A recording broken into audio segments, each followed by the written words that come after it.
улиралтай холбоотой Улаанбаатар хотод ер нь Монгол Улсын хэмжээнд томоо төс төвчний өвчлөл нэлээд ихсэх хандлагатай байна. Ялангуяа өсвөр насны хүүхдүүд бол маш амархан уушгины хатгалгаа болж хүндэрч байгаа. За олон хоног халуурдаг, хүүхэд маш их амархан хорлогын шинжид ордог, амьсгалын дутагдaltaа нэлийн бас хүнд байдалтай байж байгаа, дэмжлэгдэж байгаа. Бид нар бас өсвөр насны хүүхдүүдрийг эцэгчүүд бас нэлийн анхаарахгүй болохгүй байна.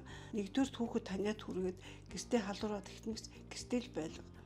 За ялангуяа сургуульд цэцэрлэгч явахыг бол хориглоод гэртээ гэрийн дулаахан нөхцөл хүүхдээ ингээ байлгах нь байна. Хүүхдээ эрдийн бид нар өгдөг шингэнээсээ илүү хэмжээний шингээ өгнө.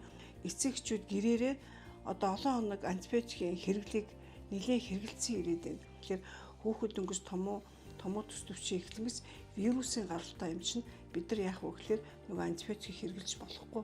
За хүүхдийн дархлаа гэдэг чинь өөрөө биологийн цаанаасаа маш сайн хоол идэх, маш сайн унтаж амрах. Тэгээ ялангуяа өсвөр насны хүүхдүүд бол оройн цагаар нөгөө компьютер тоглох ч юм уу, удаан хугацаагаар телевизээр янз бүрийн тоглоом тоглох. Ингээд энээсээ болоод нойр муу идэх ч юм уу, энээсээ болоод дархлаа дутагдлалд орж байгаа. Тэгэхээр бид нар эцэгчүүд хүүхдүүдээ эрт нүг амрах байдалд бол нэлийн анхаарлаа тавьж өгөө. Шаардлагатай үедээ эмнэлэг рүү хандах нь